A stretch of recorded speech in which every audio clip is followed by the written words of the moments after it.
de Spinoza de Irving Yalom. El 10 de mayo de 1940, las tropas nazis de Hitler invaden los Países Bajos. Desde febrero de 1941, a cargo del cuerpo de expedición encargado del expolio, se apresura a llegar a Ámsterdam para confiscar la biblioteca de Spinoza. ¿Qué misteriosa fascinación puede ejercer 3 siglos después la obra del filósofo judío sobre el ideólogo nazi Roosevelt? ¿Quién fue aquel hombre excomulgado en 1656 por la comunidad judía de Ámsterdam y expulsado de su propia familia? A través de la figura, como Spinoza, Yalom utiliza los recursos del análisis psicológico y de la intriga para hablar del miedo, de Dios y la fe. En la línea de su libro El día que Nietzsche lloró, esta nueva novela de Irving Yalom, a la vez incisiva y palpitante, nos mantiene en vilo frente a la gran incógnita que plantea el problema de Spinoza. Prólogo. Spinoza me ha intrigado durante mucho tiempo y he deseado a lo largo de los años escribir sobre este valiente pensador del siglo XVII. Tan solo en el mundo, sin familia, sin comunidad, autor de libros que cambiaron verdaderamente el mundo, se anticipó a la secularización, al Estado democrático liberal y al auge de las ciencias naturales, y preparó el camino para la Ilustración. El hecho de que fuese excomulgado por los judíos a los 24 años de edad y censurado durante el resto de su vida por los cristianos era algo que siempre me había fascinado, tal vez debido a mis propias tendencias iconoclastas. Esta extraña sensación de parentesco con él la reforzaba además de saber que Einstein, uno de mis primeros héroes, era un spinoziano. Cuando Einstein hablaba de Dios, hablaba del Dios de Spinoza, un Dios equivalente del todo a la naturaleza, un Dios que incluye toda sustancia y un Dios que no juega a los dados con el universo. Con lo que quería decir que todo lo que pasa, sin excepción, sigue ordenadas las leyes de la naturaleza. Creo también que Spinoza, como Nietzsche y Schopenhauer, con cuyas vidas y en cuya filosofía he basado 2 novelas anteriores, escribió muchas cosas que son importantes para mi campo de actividad, la psiquiatría y la psicoterapia. Por ejemplo, que las ideas, los pensamientos y los sentimientos están causados por experiencias previas, que hay que estudiar desapasionadamente las pasiones, que entender las cosas no conduce a su superación. Deseaba por ello celebrar sus aportaciones a través de una novela de ideas. Pero ¿cómo escribir sobre alguien que llevó una vida tan contemplativa, con tan pocos acontecimientos externos? Fue extraordinariamente reservado y se mantuvo invisible como persona en sus escritos. Yo no contaba, pues, con ningún material de que se presta habitualmente a la narración. No había dramas familiares, ni relaciones amorosas, celos, anécdotas curiosas, riñas, enemistades o reuniones sociales. Tenía una abundante correspondencia, pero después de su muerte, sus colegas, siguiendo instrucciones suyas, eliminaron casi todos los comentarios personales de sus cartas. No había mucho drama externo en su vida. La mayoría de los estudiosos consideran a Spinoza un alma plácida y dulce. Algunos comparan su vida con la de los santos cristianos. Algunos le comparan incluso con Jesús. Así que decidí escribir una novela sobre la vida interior.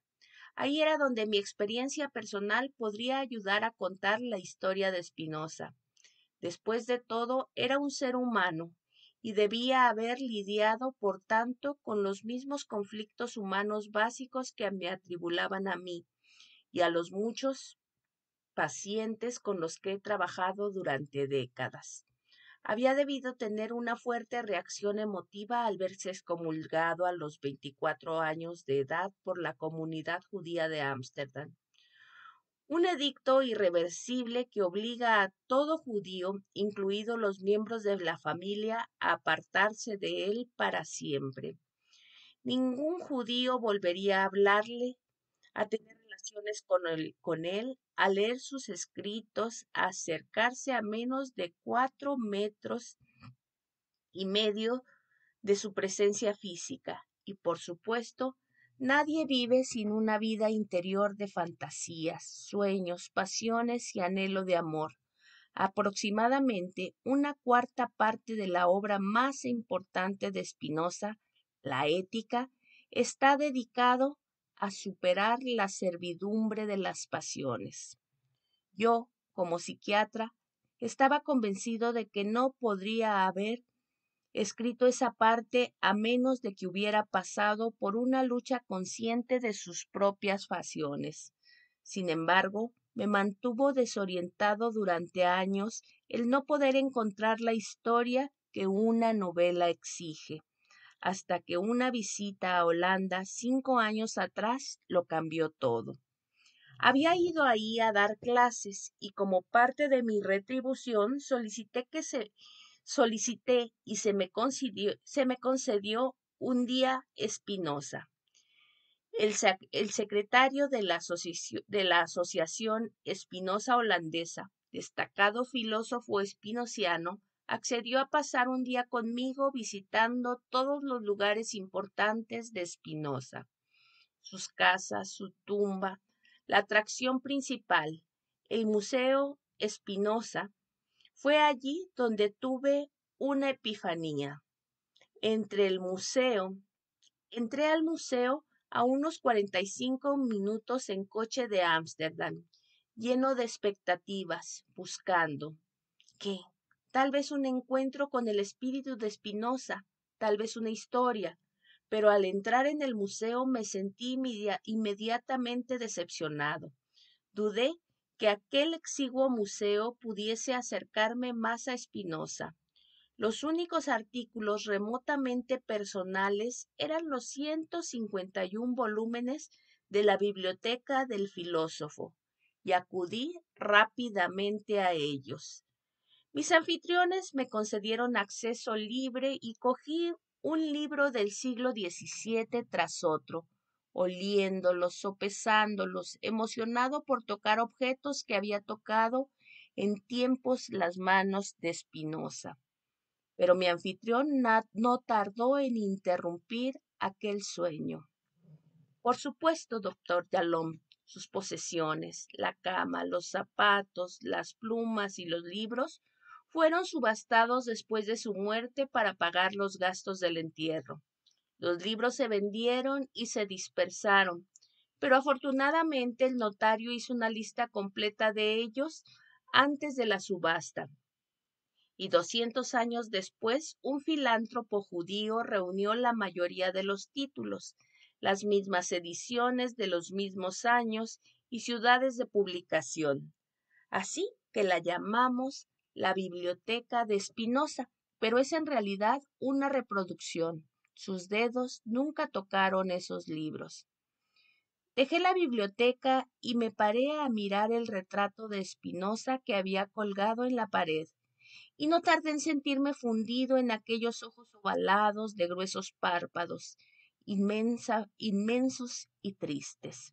Era casi una experiencia mística, algo raro en mí, pero entonces mi anfitrión dijo, tal vez no lo sepa usted, pero eso no es en realidad un retrato de Spinoza, es solo una imagen de su imaginación o de la imaginación de algún artista extraída de cuantas líneas de la descripción escrita. Si hubo retratos de Spinoza hechos durante su vida, no ha sobrevivido ninguno.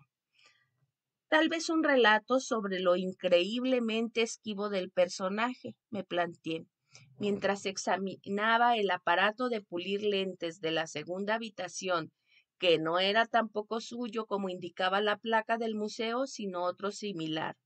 Oí que en la biblioteca uno de mis anfitriones mencionaba a los nazis. Volví allí. ¿Cómo? ¿Estuvieron aquí los nazis? ¿En este mismo museo? Sí, varios meses después de la Blitzkrieg de Holanda, soldados de la ERR llegaron aquí con sus grandes limusinas y lo robaron todo.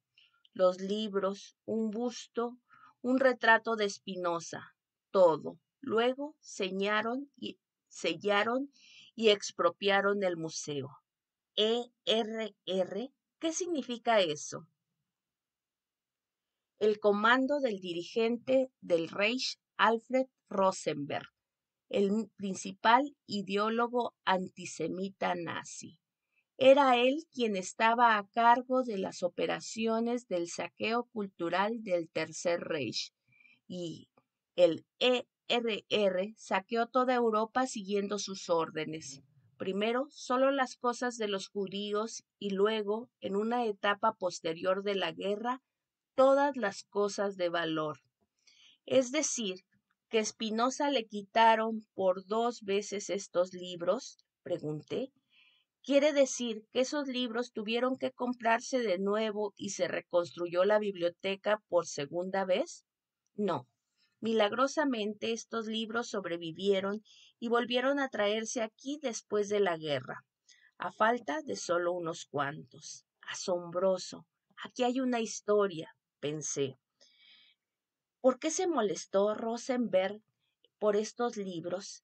Sé que tiene un modesto valor, el ser del siglo XVII y hasta más antiguos, pero con que hubiesen entrado en el Museo de Ámsterdam y se hubieran llevado un Rembrandt, valdría 50 veces más que toda esta colección. No, no es esa la cuestión. El dinero no tenía nada que ver. El ERR tenía un interés misterioso por Spinoza.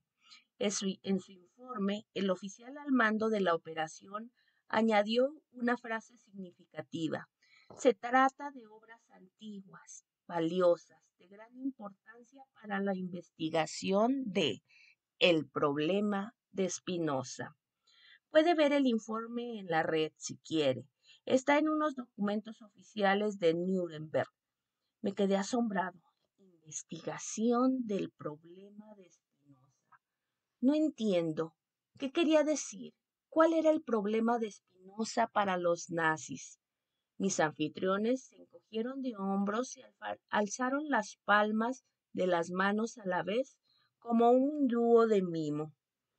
Quiere decir que debido a ese problema de Spinoza protegieron estos libros en vez de quemarlo como quemaron tantos en Europa. Asintieron. ¿Y dónde estuvo guardada la biblioteca durante la guerra? Nadie lo sabe. Los libros simplemente se esfumaron durante 5 años y volvieron a aparecer en 1946 en una mina de sal alemana. ¿Una mina de sal? Asombroso. Cogí uno de los libros, un ejemplar de la Ilíada del siglo XVI, y dije mientras la acariciaba, así que este viejo libro de historias tiene su propia historia que contar. Mis anfitriones me llevaron a ver el resto de la casa. Había llegado en un momento propicio.